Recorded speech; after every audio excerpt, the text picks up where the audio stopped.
you everyone for joining us.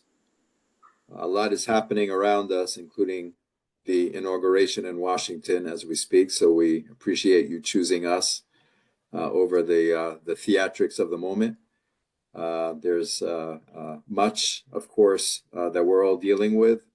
Emotionally, yesterday was a very, very significant day in Israel's history, where we saw three very brave young women come back and reunite with their families. There's moments of joy intermixed with much anxiety about the future.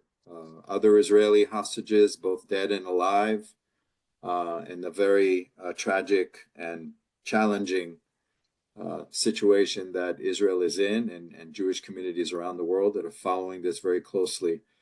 And I'm sure we will see both moments of elation and joy, but also tremendous moments of pain and reminders of the atrocities of October 7th that will come full force once we know who is no longer with us and how they lost their lives. So there's much ahead of us, and of course questions about the second stage of this, the future vis-a-vis Hamas. The outgoing president said something very important yesterday about the second stage or the future of Gaza without Hamas. Of course, the question is how. It's easy to say that. The question is, how is that achieved? And with the new administration in Washington, what will it be? Will it be immigrants? Will it be Mexico? Will it be China? Will it be Russia? Will it also be the Middle East? And in which ways? There's so much uncertainty. But one thing is certain, is that Israel needs alliances. Israel will need markets. Israel will need partners on everything that we need to do moving forward. And here, the importance of our work, ELNET, the preeminent pro-Israel network in Europe, will be critical. The question of Turkey, the question of stabilizing the Middle East, the question of bringing in the Saudis and expanding the Abraham Accords, and so on. So much is on the plate, and so much of it depends on alliances, partners, both in the region and beyond. So without further ado, Mark, the floor is yours to introduce our speaker. Mark is our very able director in the Southeast, and also a very good moderator. So Mark, the floor is yours. Thank you, David, for those kind words. And welcome everybody to Monday's briefing. It is indeed a special day here in the United States. It is Martin Luther King Day. It is also Inauguration Day.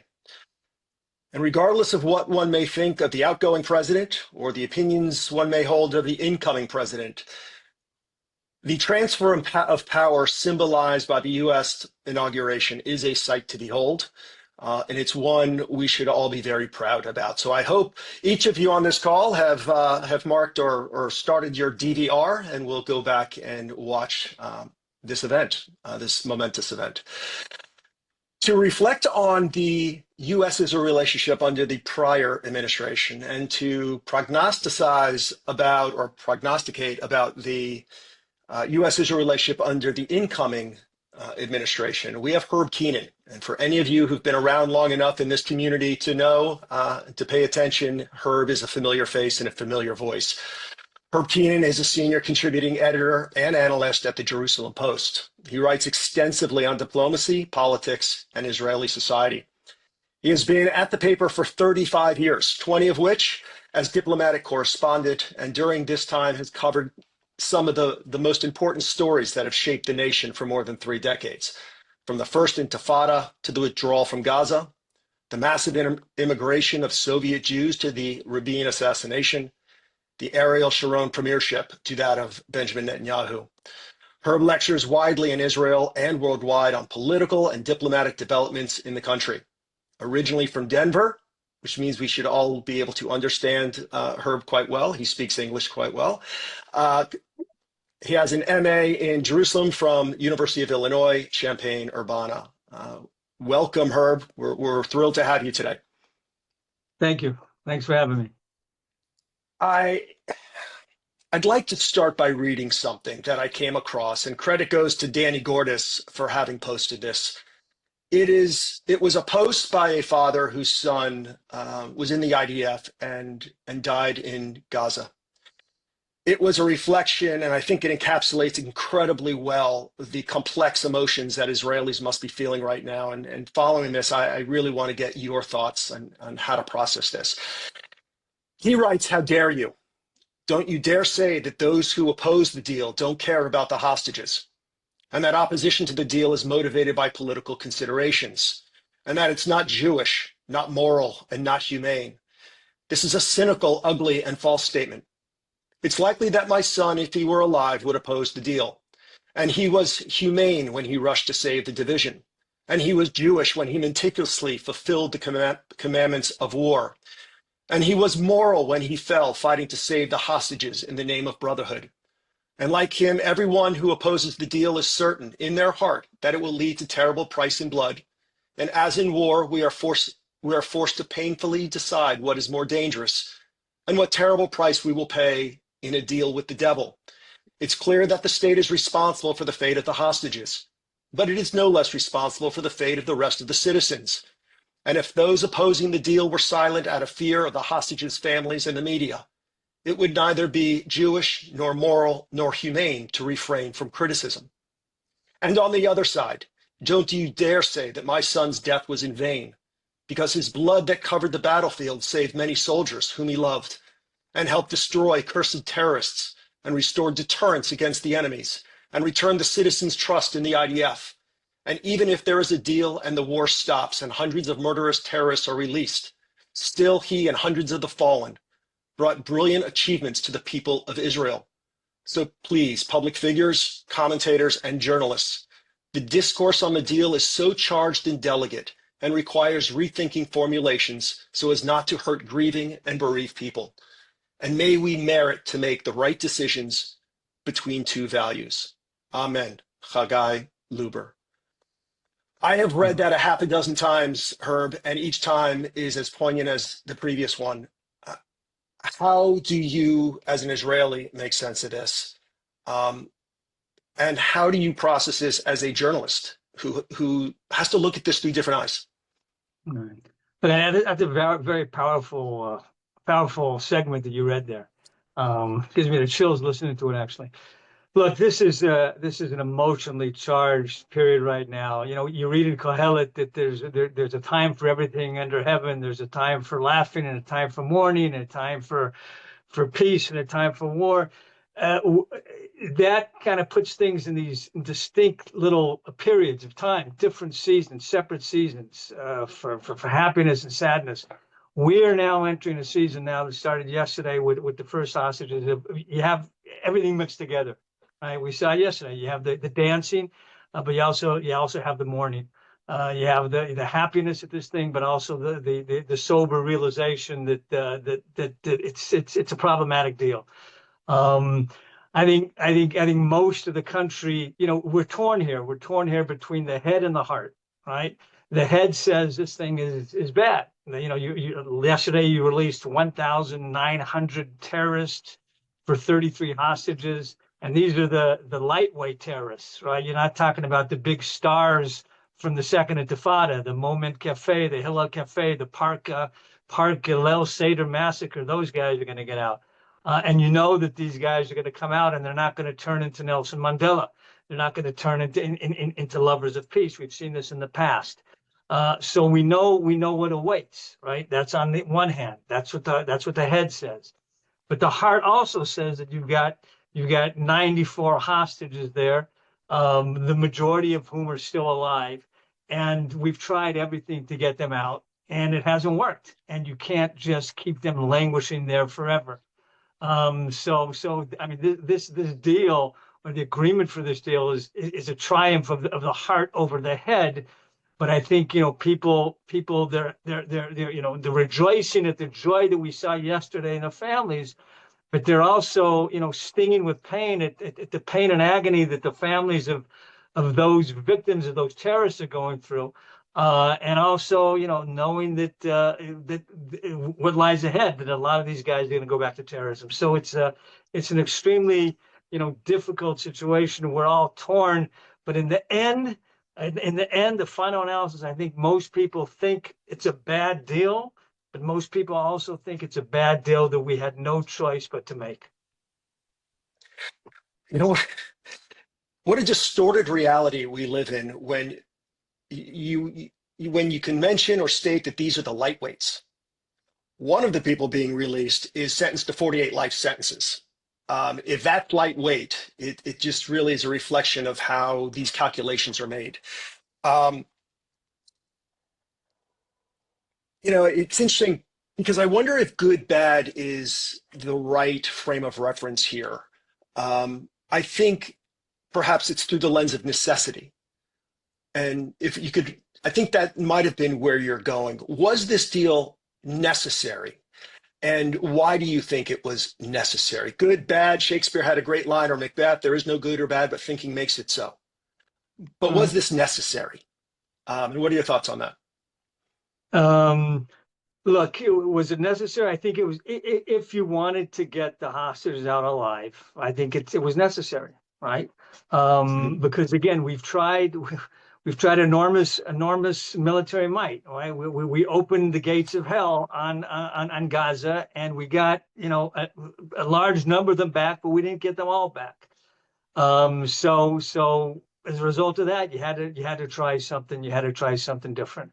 I don't think, Israel, again, you've heard this, everybody's heard this a lot, but I think there's a great deal of truth in it. Solidarity here is extremely important. This is a country that asks the individuals to sacrifice for the collective. And you can only ask that if the collective then will sacrifice for the individual. And I think that's what we're seeing here, right? We call on people to go and lay down their lives for this country. So when they go and they're willing to do that, and they're taken kidnapped, or they're taken hostage or prisoners, there's a sense of responsibility that we have to do everything to bring them home. It's important, right? It's important for the solidarity. It's important for the inner strength of the country. This will provide that to a certain degree. Not without a lot of pain and a lot of agony and a lot of, wondering if there could have been a different way, if we could have done things differently. We could have. Right, we could have done things differently, but this is the situation we have today on January 20th, right? It seems to be the only way you can get them out. So in that sense, yes, I think it was necessary. I think there's no better symbol of that than Emily Damari's hand. That hand in sign language I read symbolizes love.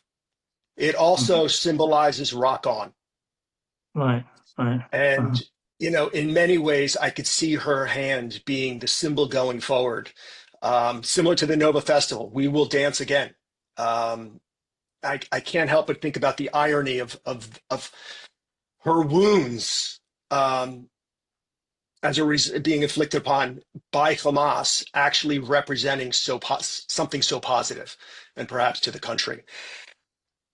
So let's tie this into also why you were initially asked to talk, which is the U.S. Israel relationship. Donald Trump is the ultimate Rorschach test. He reminds me of the visual illusion of the witch, or the drawing, that people would look and see the ugly witch, and some people would look and see the beautiful woman. Some will say Trump sent Witkoff to go on this deal.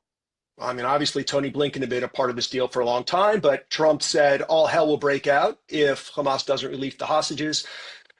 Witkoff shows up to the table, gets a deal done, and, well, look at this deal.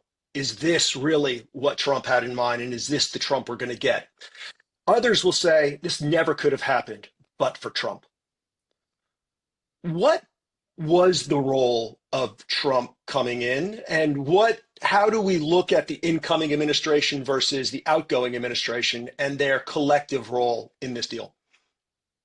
Look, I think it's undoubtable that Trump had a role in bringing this thing about. When in December December 4th, I think he came out and he said that if there's not a deal, then the gates of hell will open on Hamas. We hadn't heard that, right? We hadn't heard that before. from the Biden administration, which has done a lot, which put a lot of effort into trying to get a deal. But we didn't hear that type of terminology. And I think what you saw is the specter of Trump coming into office moved a lot of people. People wanted to get on the right side of the incoming president. Those people be like Hamas. If you ask me, Hamas wasn't moved by Trump's threats, right? The gates of hell being opened on Gaza. They weren't moved by that. Who was moved by that? Qatar was moved by that because they want to get on the right side of the president, right? So I think there was a lot of pressure on them to use pressure on Hamas that they hadn't used before. Egypt was moved to that. Now they have less influence on Hamas than Qatar does, but they were also moved by that, and we were also moved by that, right? Netanyahu was also moved by that. Netanyahu, showed flexibility here and now that he didn't show, in the summer when you had the very similar plan put out by was his plan that Biden then accepted, because he also wants to get on the good side of the president, start on the right foot with the president. So I think it's undeniable that the Trump factor here was very important. It wasn't the only factor, right? There were other factors as well, other very key factors. Number one is that Hamas is in a much weakened position than it was in May when you had this proposal first on the table. Sinwar has been killed. Def's been killed. They've been decimated as a military formation. They're in an extremely weak position. That's changed. The other thing that's changed is Hezbollah's changed, right? Hezbollah's not there anymore. Nobody's going to come to the rescue. Not Hezbollah, not Iran, and the Houthis can only do so much, right? So they're alone. So I think those were also two very important factors. But I think it's clear to me that Trump laying down the gambit as it did from the very beginning definitely had a role in moving this forward now.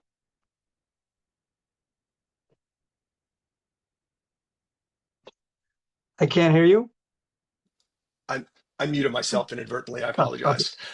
In 2016, Dennis Ross wrote a very interesting book called Doomed to Succeed, wherein he outlined the U.S. Israel relationship since the Eisenhower administration up through President Obama's administration. And he laid out three assumptions that I thought were really quite interesting and useful, because at the time I looked at them and I think fairly accurately was able to predict the tenor of the incoming Trump administration. Had no idea where it would go, but based on those assumptions, kind of felt that there was no one there that hewed to them.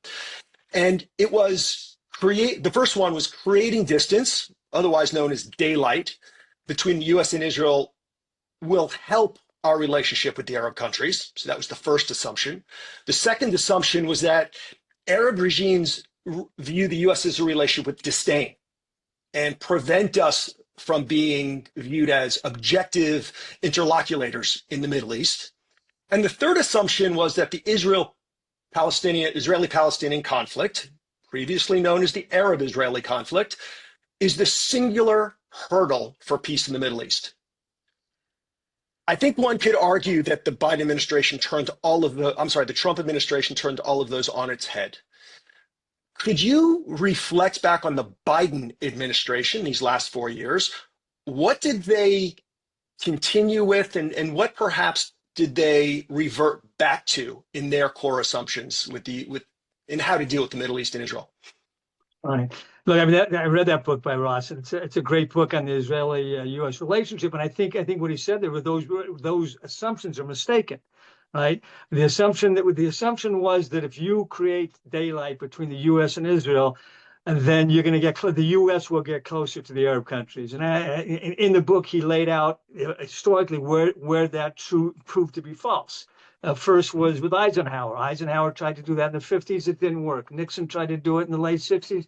It didn't work. And the one that we're all familiar with is Obama trying to do it when he first came into office in 2009. There's that famous conversation with the Jewish leaders, Malcolm Hoenlein saying, talking about daylight, and Obama saying, well, daylight isn't necessarily a bad thing. And then his first trips abroad were to Cairo and to Riyadh in Saudi Arabia, skipping over Israel, making a point that he's going to be a president who will put daylight between the U.S. and Israel.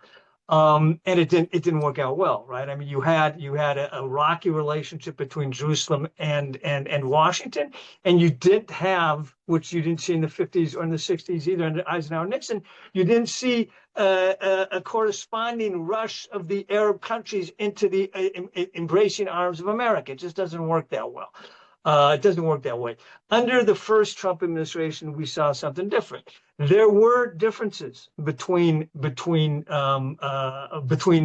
and Trump even back then, right? The main differences being over China, over policy towards China. But the difference between the way Trump dealt with this and the way the Obama administration, which he succeeded, dealt with this is they kept those differences in the back room, right? They didn't come out publicly. Obama made those differences publicly, and then you had a very difficult relationship. Biden comes into power. And remember, when he becomes president, Bibi isn't the prime minister. Bennett is the prime minister. So for the first, well, I think it was 2 years, they had 2 overlapping years with Bennett. You also had a kind of a similar situation where there were differences, but they were dealt with quietly because Biden had a prime minister who or a government, Israeli government, which kind of shared his worldview. So they were on the same page. He kept differences in the closet. Bibi comes back into power 2 years ago, right? And immediately you start to see daylight between the White House and Jerusalem, right? You remember the whole debate about how long it took him to call, how long it took him to invite Netanyahu to Washington, right? That's all creating daylight between Israel and the U.S., which I don't think does anybody any good, right? It's not going to bring the Arabs closer to the U.S. and it also sets kind of a tone for other countries because if the Americans can kind of bash on Israel, then other nations out there who really want to bash on Israel can take their cue from the Americans. Blinken gave one of his interviews, one of his parting interviews. I can't remember who it was with the Atlantic Council. He admitted that whenever the Hamas saw that there was U.S. pressure on Israel or daylight on Israel, they didn't give in more, right? They just became more fixated in their own positions, that it wasn't something that helped the relationship. So, I think with this new administration, I think they'll probably go back to the way they worked the first time around, and that is daylight doesn't necessarily help anything. You can get more with Israel by dealing with these difficult issues and the disagreements in the back rooms rather than bringing them out front. So it was 60 minutes, that interview, but I'm glad you brought up the Atlantic Council because I will be asking you about Secretary of State Blinken's remarks at the Atlantic Council, I think just a week ago. So what do you anticipate now going forward? How the incoming Trump administration views or would work through, again, using these 3 assumptions as sort of the lens. Anyone in there believe that? And how do you expect this to play out? Look, one of the assumptions, the third assumption was that the Israeli-Palestinian conflict is the crux of everything, right? Mm-hmm. You saw the Israeli-Palestinian conflict, and peace is going to flow through the Middle East like the roaring Colorado River, right? I mean that was assumption from many administrations. I think it was definitely the assumption for the Obama administration. And it was also, I think, one of the assumptions of the Blinken administration. We saw this in his recent comments. Again, I can't remember who they were with, but again, placing the focus on the whole idea of the 2 states and the Israeli-Palestinian conflict. And I think you're seeing something fascinating here in Israel, which there's been a change in the way how we look at the conflict, right? Because a lot of Israelis also believe that as well, that our conflict is a conflict that goes back to 1929 with the Palestinians, right? It's an Israeli-Palestinian conflict. And what we saw on October 7th was just the most recent chapter in that conflict. That's one way to look at what happened on October 7th. Another way to look at that, how it happened October 7th, however, is this wasn't the most latest chapter in the Israeli-Palestinian conflict. It was the first chapter in the Israeli-Iranian war, right? And why is that framing important and different? Because but look what happened on October 7th. Okay, Hamas hits us. Hamas is a proxy of Iran. Hezbollah hits us. Hezbollah is a proxy of Iran. The Houthis are hitting us. They're a proxy. Iran hits us. They're a proxy of Iran. I mean, they're Iran, right? The militias in Iraq, a proxy of Iran. What does this tell you? This tells a lot of Israelis that the battle here isn't necessarily only or even essential with the Palestinians. It's with Iran, because even if you solve the Palestinian issue, even if the Mashiach comes and tomorrow you have two states, Hezbollah, Iran, the Houthis, Hamas still have their same ideology, which is Israel doesn't have a place to be here, right? So I think many Israelis have started to see the conflict in a wider lens. I don't think that the Biden administration got there, right? And you can notice that by the attention that Blinken in his speeches, in his parting speeches and interviews gave to the Palestinian issue rather than the Iranian one. And one of my expectations is that the Trump administration will place more of a focus on Iran. They will see this as part of a larger Iran-Israeli conflict rather than just as a narrow Israeli-Palestinian conflict that you can solve by establishing a Palestinian state. How well known are, incoming president, or probably now President Trump's foreign policy advisors to Israelis? I mean, I think probably most Israelis know Marco Rubio quite well. They're probably familiar with Mike Waltz, but let us know how acquainted they are. Elise Stefanik, I don't know how well known she is in Israel. She's going to be ambassador to the UN. And of course, there's Mike Huckabee, who's going to be the ambassador to Israel. What do Israelis make of these cabinet selections? Look, I think Israelis, they know of Rubio and they know of Huckabee, and that's all they know, right? They don't know of Stefanik, and they don't know from Mike Waltz, never heard of him before. Ironically, a lot of the people that they have heard of before and liked a great deal, Nick Haley, Mike Pompeo, there's a third one that slipped my mind, Haley, Pompeo, and Friedman, David Friedman, are not in Trump's team. I think this surprised a lot of people. There's not a lot of awareness as to what what Trump's foreign policy team feels towards Israel.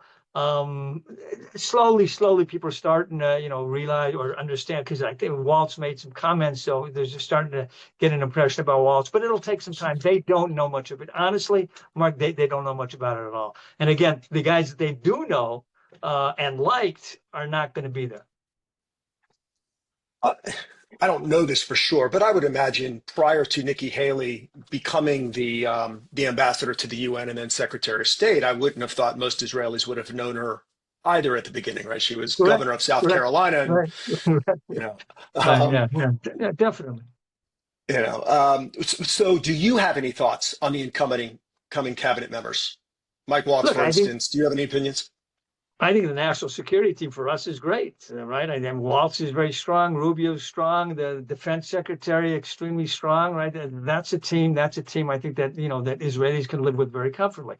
If I would, like to say, if I'd like to, bring up one concern, that it is that it's going to be, when you have a divided Congress and a president, when you have a Democratic president and Republican Senate, or Democratic president, Republican House, you can work one against the other, right? Netanyahu did this brilliantly, when he's, during the Obama years, working with Congress to kind of combat the Iran deal.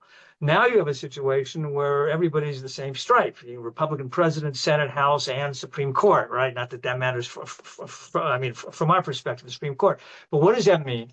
That means that, if in the past, if during, the Obama-Bibi years, the Obibi years, right? Netanyahu could say no to the president, knowing that he has friends on the other side of the aisle and in powerful positions elsewhere. It could be more difficult for him to do this with Trump, right? I mean, can Netanyahu say no to Trump? Now, the first example of that over this, the hostage deal, it appears not, right? I mean, because I think there's certain things in there that were difficult for Netanyahu to swallow. But he didn't want to say no to Trump, especially not in the beginning. And I think, if you ask me about the national security team, again, the personalities are all good, But the question will be, we're different countries. Our interests are not always going to be aligned. And when it's necessary for the Israeli government, for Netanyahu to stand up to the president and say, I'm sorry, Mr. President, we can't do this because it's against our interests. Will he be able to do that now as he was able to do that when Obama was president? I'm not so sure. Yeah, one of the great concerns, particularly as it applies to Iran, is President Trump's after a great deal, the deal of the century. And with a Republican House and Republican Senate, he could perhaps make the deal of the century that is not that great. And with the House and the Senate, particularly the Senate, you can walk away with a treaty. And, there's not much you can do at that point. So it's an interesting point you raise about whether or not Benjamin Netanyahu would have the courage to stand against President Trump without the levers of the House and Senate to play against him like he did back in 2015. In Blinken's remarks at the Atlantic Council, which I thought were fairly good to the extent that it was balanced. He didn't call out names, but he certainly addressed the needs for the Palestinians to get their act straight, for lack of a better phrase. Focus on governance, focus on human rights, come to the table and be a real partner. What was interesting is he talked about Hamas having recruited 15 to 20,000 militants thus far. What do you think the next, if we get to a phase two, or even in phase one, how do we look at what recently was just an insurgency, basically? It had been eroded into insurgents, is now gaining significant recruits and perhaps gaining power again. What are your thoughts on how Israel's going to have to deal with that? Look, I wouldn't overdo the fact that Hamas has been able to recruit some 16, 17, 18-year-olds who are starving, and they need, not starving, but they need money, they need food, and they're able to get them into the ranks. I mean, there's no surprise in that, right? It's not a terrorist army like it was before October 7th. It's a ragtag group of individuals who, for various reasons, including financial incentives, are joining up. It's not something that Israel can't deal with. I think one of the sobering things that we saw yesterday in the whole hostage exchange thing, or the hostage release, was the degree to which all of a sudden, again, in the streets of Gaza, you saw armed Hamas guys with the faces covered and the sunglasses and the green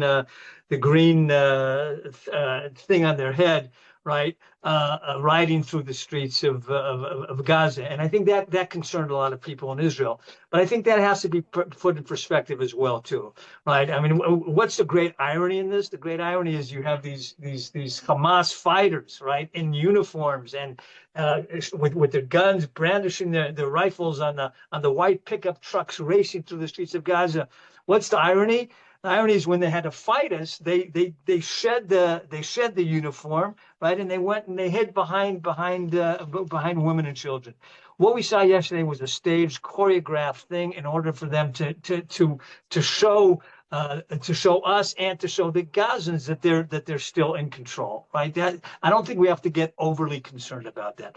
Look, in another week or in 6 days, on January 26th, the ceasefire in Lebanon is going to expire, right? And what does the ceasefire in Lebanon say? The ceasefire in Lebanon says that essentially Hezbollah has to be moved out of southern Lebanon. The Lebanese army has to come down and they have to take control of it, and Hezbollah's infrastructure has to be uprooted, right? And Israel's making sure that happens in Lebanon. Israel's going to have to make sure that the same thing happens in Gaza, right? You can't allow the terrorists to be on your border in Lebanon, or you can't allow the terrorists to be on your border in Gaza. And Israel understands that. And I don't think that they will allow it. They won't allow it to happen.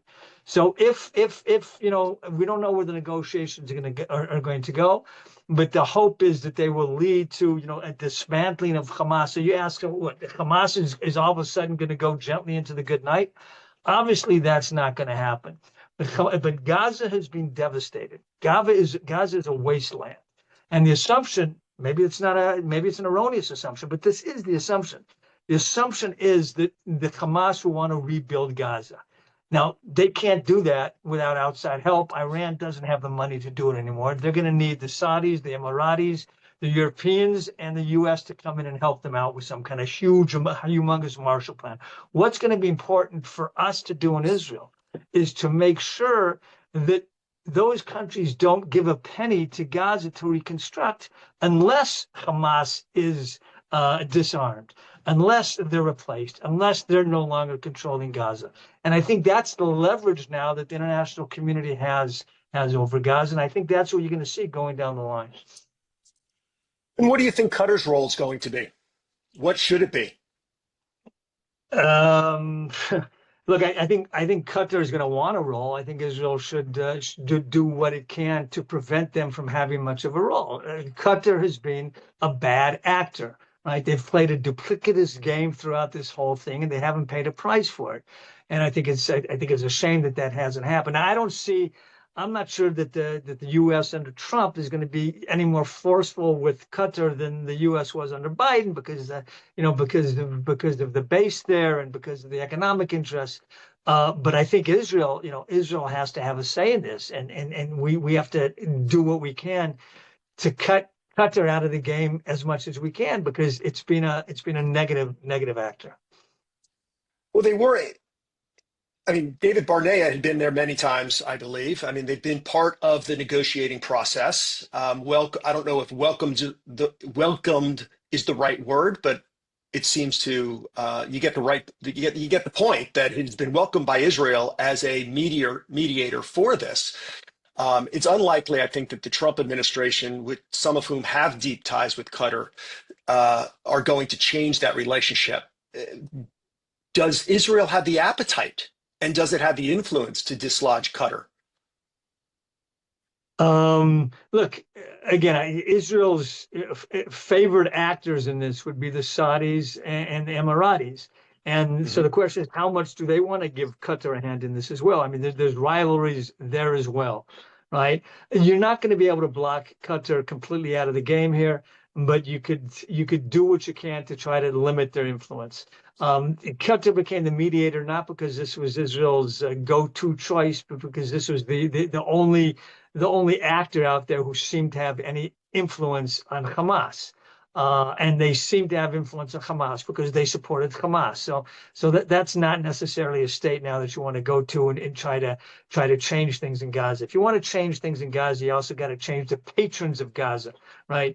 Just like in Lebanon, you're replacing Iran now with the Saudis. The Saudis are having a much greater role in Lebanon than Iran did. That's a good thing. We don't want to have a Gaza where Qatar is going to be the patron anymore. We want to try to get other actors in there. Those actors would be preferably, right, the Saudis, the Emiratis, the Egyptians to a certain degree, but not necessarily the Qataris. I'm going to ask one more question, and then we'll open it up. If you have questions, please send them to me. I will collate them and then ask them on your behalf. So, Herb, ELNET works with nearly 30 European countries. I'd say nearly a dozen are represented on the call today. As someone who works with the U.S. Israel relationship, understands it intimately, what counsel would you give to European MPs, policymakers, to work for them to better understand the contours of the incoming administration and how they can help the Israel, European, U.S. triad become that much more stable and that much stronger going into this century, or let's say the next decade? Look, you're going to see a lot. I mean, Trump, as everybody knows, he's a transactional president, right? You're going to see a lot of this is the way I see it. You're going to see a lot of points of friction between the Americans and the Europeans over issues like China, where Trump is going to ask the Europeans to toe the line much more than they have in the past on China. I think just from an Israeli perspective, one of my concerns is one area where the Europeans might want to chart an independent course is when it comes to the Middle East and when it comes to Israel, right? The Europeans, and I'm speaking in gross generalities here, but they haven't flipped the disc regarding, what is the core issue in the Middle East. They still see it very much as Israel and the Palestinians, and that a two-state solution is the cure for all the ills. And I think, look, again, like I spoke, everything's interconnected. So Israel is going to want all these other countries to ante up billions of dollars to Gaza, and that's also going to come with strings attached, right? I mean, the Saudis, the Emiratis, and the Europeans are all going to say, okay, we'll be willing to do that, but there has to be a realistic pathway to a Palestinian state. So I think, ironically, one area where the Europeans might want to show independence from Trump and that they can chart their own course will be when it comes to Israel, and it'll be important for Israeli advocates in Europe to kind of push back against that, or to kind of articulate what Israel's interests are in that what Israel's interests are, and how there's something to be said with the Europeans working on the same page with the Trump administration, and not just pushing back against it as a show of independence. Thank you for that. Insightful. Before we head to questions, I'm going to give a very, very brief ELNET commercial, and it has to do with EIPC, ELNET's International Policy Conference. For our Diplomacy Club members, we'd like to invite you to join us in Paris, May 18th through 20th, for our International Policy Conference. It's an intimate conference, unlike anything you've ever experienced. You will actually interact and build connections with world leaders and VIPs. You will engage with Arab leaders and civilians in furtherance of the Abraham Accords, an effort ELNET has been pursuing with European countries for years. And you will assemble with others in a sign of solidarity and strength with others who believe in the Europe-Israel relationship. You may go to our website and learn more about EIPC. You may contact any of the regional directors, Sia Kordestani, Sari Steinberg, Jay Haberman, who's in New York, or me in the Southeast. And if you're not yet a Diplomacy Club member, but you would like to join EIPC, it's a simple answer. Become a Diplomacy Club member, and we're happy to have you. So with that, I'm going to go to the first question from our Chairman Emeritus, Larry Hochberg. And it's an a really interesting question, Herb. What is the appetite for the Palestinians in the West Bank for a status of independence other than statehood? None. Okay, done. No, and one of the reasons that there's no appetite for anything is because nobody has presented that, right? Because everybody is locked into the paradigm of the only solution is a state solution. If somebody would come up with another option, with a third option here, and push that option, right, then you might see a change. But right now it's a state or nothing. So let me throw out an option that I once read and get your thoughts on it. It would be the Puerto Rico option. Have you heard of that option, where they're granted autonomy, local and local elections, but they're not actually part of national elections, and they have no influence on the national direction of the country, but by all other measures, they're given autonomy? Right. I think that's David Friedman wrote that in his book. I think that was his option, yeah. right? Right.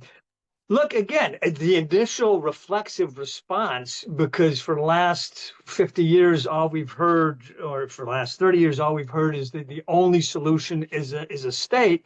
The initial reflexive response will be negative. However, if you get big guns behind it, if you get the Trump administration behind it, right, in a serious way, then that could change attitudes. Because if America gets behind it and they see it as something that's serious, then there will be other countries in Europe who will follow the American lead, and they will get behind it. And if there's a mass or a certain mass, then it'll become more of a viable solution. If people start to talk about it and not say, as everybody says, well, there's it's either a one-state solution or a two-state solution, there is no other option. Well, then that's what everybody thinks. But if you actually throw another option out there that's viable and that seems to be doable, then that could change things. But you have to get the American support behind it. And that, we'll have to wait and see if that can happen. Jonathan Hoenig wants to revisit the Dennis Ross assumption. So he wants to get your thought on the second one, which is Arab regimes view the U.S. Israel relationship with disdain, and it hurts America's relationship. What are your thoughts on that? Right. If I remember correctly, what he was talking about is the idea that one of the reasons that the Arabs don't have a closer relationship with the U.S. is because of their ties with Israel.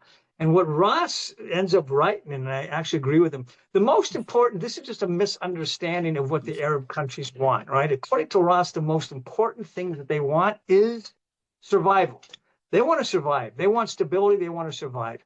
And they will align themselves with whatever power out there in the world can ensure their survival, right? Those who thought it was the Soviet Union went with the Soviets. Those who thought it was America went with America. That's what's important. And what America thinks about Israel, that's a secondary consideration, right? They're not going to cut off ties with America because of that, because the one thing that they're concerned about is their security. And I think in the bipolar world that we're starting to fall into right now, where you've got, China and America at the two poles, they're going to be looking to see who they can count on. Can they count on the Chinese and the Russians and the North Koreans, or can they count on the U.S. and its Israel ally? And that's where they will make their decision.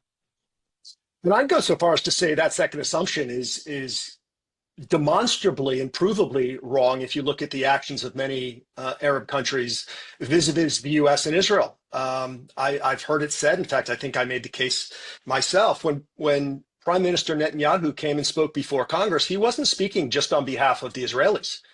He was speaking on behalf of Arab allies and partners in the region, because they too were terrified of Iran, their nemesis. And the only person who could actually make that case was Prime Minister Netanyahu. And too often in the halls of, say, AIPAC, I remember, you hear how important the U.S.-Israel relationship was to the Arabs because they were coming and asking for favors. So I would think they see value in a very tight U.S.-Israel relationship.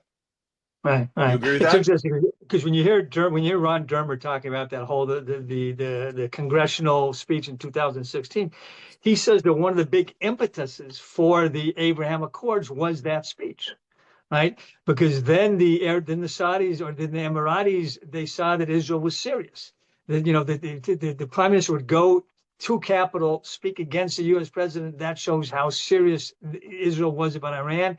And that was one of the reasons that they want to get closer with Israel following that speech. Now, you can say that, that maybe that's, Dermer's revisionist history, but it's an interesting way to look at it. Yeah, it's so I hope, Jonathan, that gave you some good insight into the assumptions. So where are the stress points going to come from as we move forward? I know we touched on a little bit, but if you had to kind of narrow down the three areas where you think Israel and the United States under the new administration are going to see some stress, where do you think that will come from? Look, I could conceivably see stress with in Lebanon. What happens when the ceasefire ends? It's supposed to end in 6 days. To what degree will America allow us a freedom of action after that ceasefire? America wants to see, or Trump wants to see, Lebanon stabilize. I think that could be one area where you can see some friction. The whole Iranian thing, right? The whole Iranian the Iranian dossier. There's voices in the administration who they don't see that as America's issue, as America's fight. To what degree will America back Israel if Israel feels a need to take action against Iran? That could be an area of possible friction, again, because there are different voices inside the administration. And also, just with what's going on in Gaza, with the Palestinians in Gaza, I think Trump, to a certain degree, forced Netanyahu's hand with this hostage deal in Gaza, and I think there could be differences of how to proceed in Gaza between this administration and Netanyahu as well. That could also be an area that you're going to see some friction. Again, it's not we're different countries with different interests. We see things differently. It's not a bad thing that there's going to be areas of friction, as long as you know how to deal with those areas of friction. And I think here you're going to, just by looking at previous experience with the Trump administration, that experience was pretty good.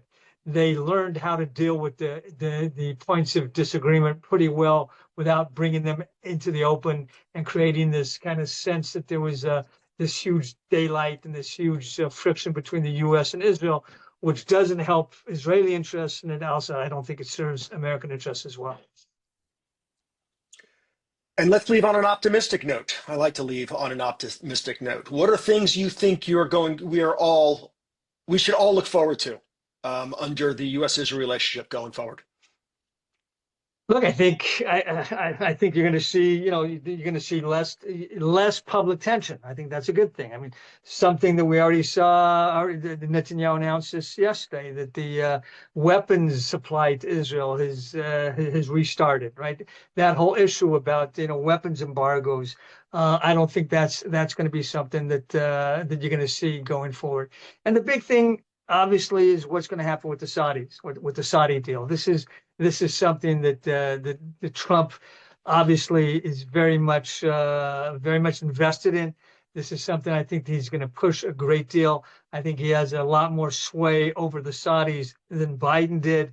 And if you're looking, you're looking for optimism going forward, this could be the one optimistic area. This grand bargain with the Saudis.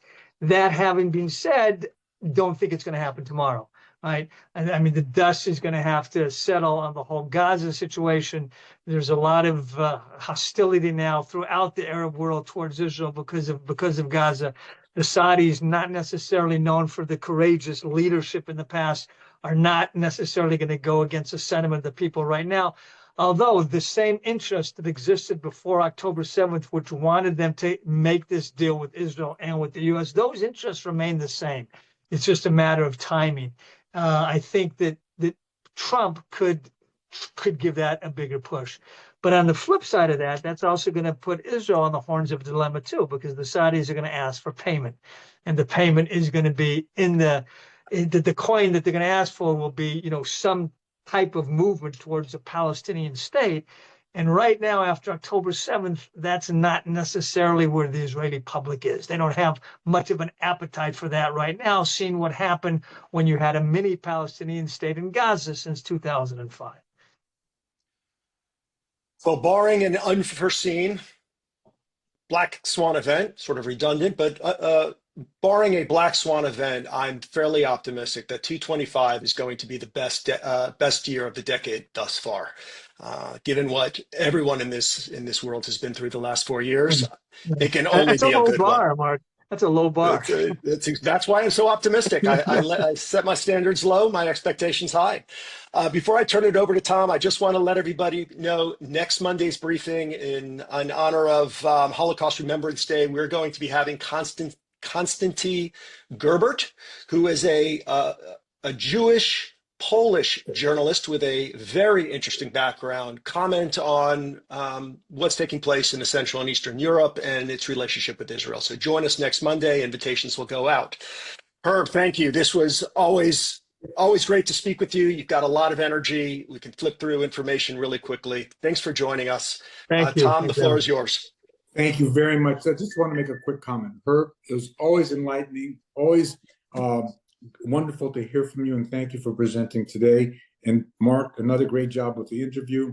I just want to make a couple of comments. First of all, with the EPIC, our conference, it is amazing how many world leaders want to participate as a presenter. So the whole roster of who will be presenting is not yet finalized because we're getting overwhelmed with people who want to be part of what we're doing and spread the word in Europe about the support for Israel that's coming not only from America, but also coming from many European countries that we may know or might not be publicized. But I think our work in Europe is significant. It has a lot of momentum, a lot of progress, And I just want to take this opportunity to thank all of our supporters and all of our donors for making this all possible. We couldn't do it without that support. And it's gratifying to see the support for Israel and for Europe and for America. And if it's the Saudis and others that are coming and they're looking for support, I hope that the support will be there so that they will know they can rely on America and Israel for their own defense. My purpose is to thank everybody as we're going forward into this year and look for good things. And our hearts go out to the hostages for jubilation for those that return to their family, but not to forget those families that are also experiencing sadness and the IDF, the sacrifices they made for all this.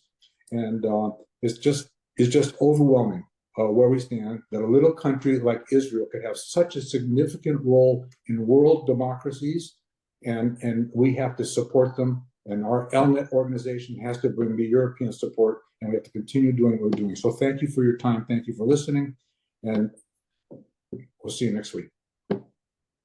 Thank you.